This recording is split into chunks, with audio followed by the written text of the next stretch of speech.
Hi friends, എൻ്റെ YouTube ചാനലിലേക്ക് സ്വാഗതം. ഇന്ന് നമ്മൾ ഉണ്ടാക്കാൻ പോകുന്ന ഒരു ടൊമാറ്റോ കെച്ചപ്പാണ്. തക്കാളി സോസ് അല്ലെങ്കിൽ ടൊമാറ്റോ സോസ് എന്നൊക്കെ പറയും.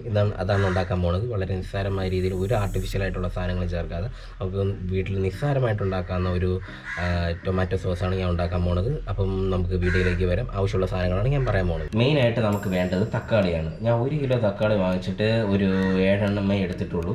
ഏകദേശം ഒരു 1/2 കിലോയ്ക്ക് മുകളിലുണ്ടാവും. പിന്നെ നമുക്ക് അടുത്തത് വേണ്ടത് ഉപ്പ്, മുളക് പൊടി, പഞ്ചസാര, വിനാഗിരി. ഇത്രയും സാധനങ്ങളാണ് നമുക്ക് വേണ്ടത്. നമുക്കപ്പം എങ്ങനെ ഉണ്ടാക്കുന്ന വീഡിയോയിലേക്ക് പോവാം. ഓക്കെ, നമുക്ക് എടുത്ത് വെച്ചിരിക്കുന്ന തക്കാളി 4-5 കഷ്ണമായിട്ട് അങ്ങ് അരിയാം. ഒരു 5 കഷ്ണം 6 കഷ്ണമായിട്ടൊക്കെ കണ്ടിച്ചാൽ നമുക്കിത് മൊത്തം ഇത് പകുതി ഒരു 8 പീസായിട്ട് കട്ട് ചെയ്തിട്ടുണ്ട്. അങ്ങനെ നമുക്ക് മൊത്തം അരിയാം. ഒരു 7 തക്കാളി നമ്മൾ അരിഞ്ഞ് സെറ്റ് ചെയ്തിട്ടുണ്ട്. നമുക്കിത് പ്രഷർ കുക്കറിലിട്ട് അവിക്കാം. ഓക്കെ, നമ്മൾ പ്രഷർ കുക്കർ എടുത്തിട്ടുണ്ട്. ഇതിൽ നമുക്ക് തക്കാളി മൊത്തം ഇടാം. തക്കാളി ഇട്ടിട്ടുണ്ട്. ഇതിൽ നമുക്ക് വളരെ കുറച്ച് വെള്ളം ഒഴിക്കാം. തക്കാളി എടുത്ത് വെച്ച് അതിൽ നമ്മൾ ഒരു ഗ്ലാസ് വെള്ളം ഒഴിച്ചിട്ടുണ്ട്.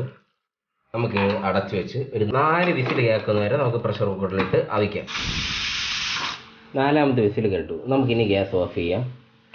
ഇതിൻ്റെ അകത്തുള്ള ആവി പോകുന്ന വരെ നമുക്കിത് വെയിറ്റ് ചെയ്യാം. ഏകദേശം പ്രഷർ പോയിട്ടുണ്ട്. നമുക്കിപ്പോൾ നോക്കാം. അടിപൊളി, ഏകദേശം നന്നായിട്ട് അവിഞ്ഞ പരുവത്തിലുണ്ട്. നമുക്കിത് തണുക്കുന്നവരെ വെയിറ്റ് ചെയ്യാം. നമുക്കിത് മിക്സ് ചെയ്യണം. നമുക്കിത് മിക്സിയിലിട്ടോ ഹാൻഡ് ബ്ലെൻഡർ വെച്ചോ ഇത് മിക്സ് ചെയ്ത് ജ്യൂസ് പരുവത്തിലാക്കണം. എന്നിട്ടാണ് നമുക്കിനി അടുത്ത പ്രോസസ്സ് നമ്മൾ ചെയ്യുന്നത്. നമുക്കപ്പം ഇത് തണുക്കുന്നവരെ നമുക്ക് വെയിറ്റ് ചെയ്യാം. നമുക്കിത് പെട്ടെന്ന് തണുക്കാനായിട്ട് നമുക്കൊരു പാത്രത്തിൽ ഒഴിച്ച് വയ്ക്കാം.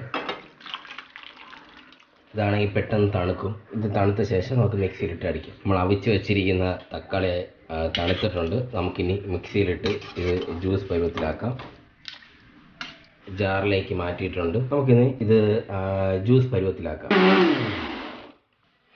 നല്ല ജ്യൂസ് പരുവായിട്ടുണ്ട്. നമുക്ക് ഇതിൻ്റെ വെള്ളം വറ്റിച്ചെടുക്കാം. വെള്ളം വറ്റിക്കുന്ന സമയത്താണ് നമ്മൾ ബാക്കിയുള്ള ഇൻഗ്രീഡിയൻസ് കൂടെ ചേർക്കുന്നത്. നമുക്കപ്പോൾ ഇത് പാത്രത്തിലേക്ക് മാറ്റാം. ഇതിലേക്ക് നമ്മൾ അരച്ച് വെച്ചിരിക്കുന്ന തക്കാളീൻ്റെ ജ്യൂസ് നമുക്ക് ഒഴിക്കാം. നന്നായിട്ട് അരഞ്ഞ പരുവായിട്ടുണ്ട്. നമുക്കിതിൻ്റെ വെള്ളം വറ്റിക്കാം.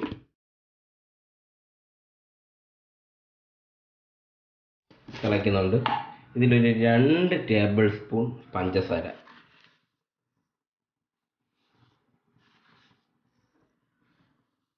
2 ഒരു കുറച്ചും കൂടെ എടുക്കാം. ഒരു 1/2 ടേബിൾ സ്പൂണും കൂടെ എടുക്കാം. ഒരു 1/2 ടേബിൾ, അപ്പോൾ 2.5 ടേബിൾ സ്പൂൺ പഞ്ചസാര നമ്മൾ ഇട്ടിട്ടുണ്ട്. കുറച്ച് മുളക് പൊടി, കുറച്ച് മുളക് എന്ന് വെച്ചാൽ 1 ടേബിൾ സ്പൂൺ ഇല്ല, അതിൻ്റെ മുക്കാൽ ഭാഗമേ ഉള്ളൂ. കാരണം 3/4 ടേബിൾ സ്പൂൺ മുളക് പൊടി നമ്മൾ ഇട്ടിട്ടുണ്ട്. വിനാഗിരിയാണ്. വിനാഗിരി നമ്മൾ കുറച്ച് ഒഴിക്കുന്നു. ഏകദേശം ഒരു 4 ടേബിൾ സ്പൂൺ വിനാഗിരിയാണ് നമ്മൾ ഒഴിച്ചത്. കുറച്ച് ഉപ്പ്, ഒരു ടേബിൾ സ്പൂൺ നിറച്ച് വേണ്ട, ഒരു 3/4 ടേബിൾ സ്പൂൺ ഉപ്പാണ് ഇടുന്നത്. ഇത് ഈ പഞ്ചസാരയൊക്കെ ഒരു കറക്റ്റ് ആവണം, മധുരമൊക്കെ ഒന്ന് സെറ്റ് ആവാൻ വേണ്ടിയാണ് നമ്മൾ ഈ ഉപ്പ് ഇട്ട് കൊടുക്കുന്നത്. എരിവ് കൂടുതൽ ഇട്ട് കൊടുത്താൽ മുളക് പൊടി കൂടുതൽ ഇട്ട് കൊടുത്താൽ ചില്ലി ടൊമാറ്റോ സോസ് ആകും. അപ്പോൾ ബാക്കി നമുക്കിപ്പോൾ ഇളക്കി കൊടുക്കാം.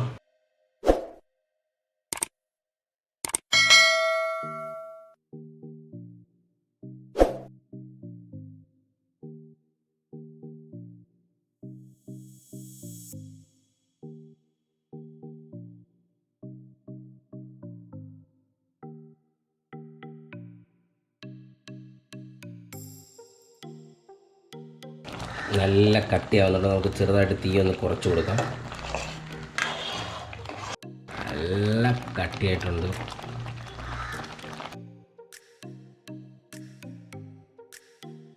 സോസ് റെഡി ആയിട്ടുണ്ട്. നമുക്കിനി തീ ഓഫ് ചെയ്യാം.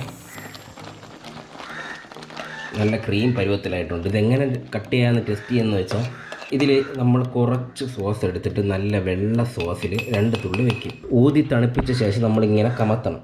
നമ്മൾ ഈ കമത്തുമ്പോഴത്തേക്ക് ഇതിൻ്റെ താഴേന്ന് വെള്ളം മാത്രമായിട്ട് ഒലിച്ചാൽ വെള്ളത്തിൻ്റെ അംശം ഉണ്ടെന്നാണ് അർത്ഥം. കണ്ട, ഇപ്പം മൊത്തത്തിൽ അങ്ങാണ് പോകണം. അപ്പോൾ നല്ല കട്ടിയായിട്ടുണ്ട് നമ്മളെ സോസ്. ഇതിനി തണുപ്പിക്കാം. ഏകദേശം തണുത്തിട്ടുണ്ട്. നല്ല കട്ടി പരുവായിട്ടുണ്ട്. നമുക്കിനി ഇത് അരിച്ചൊഴിക്കാം.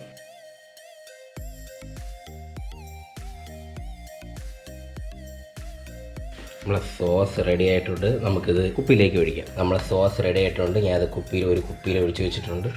നമുക്കിത് ജസ്റ്റ് ഒന്ന് ടേസ്റ്റ് ചെയ്യാം. ടേസ്റ്റ് ചെയ്യുന്നതിന് മുമ്പായിട്ട് ഈ ജസ്റ്റ് ചെറിയൊരു ഇതിൽ നമുക്ക് ജസ്റ്റ് ഒന്ന് ഒഴിച്ച് വയ്ക്കാം.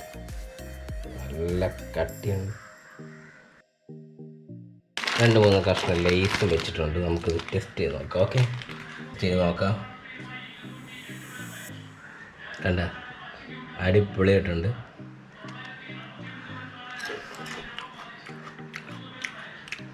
അടിപൊളി, സൂപ്പർ. എല്ലാവരും ട്രൈ ചെയ്ത് നോക്കണം. നിങ്ങളുടെ ഇഷ്ടപ്പെട്ടെങ്കിൽ കമൻറ്റ് ചെയ്യണം, സബ്സ്ക്രൈബ് ചെയ്യണം, ലൈക്ക് ചെയ്യണം. അപ്പോൾ അടുത്തൊരു റെസിപ്പി ആയിട്ട് നിങ്ങളുടെ മുമ്പിൽ കൊണ്ടുവരുന്നവരെ good bye from Jithin. Bye. അടിപൊളി.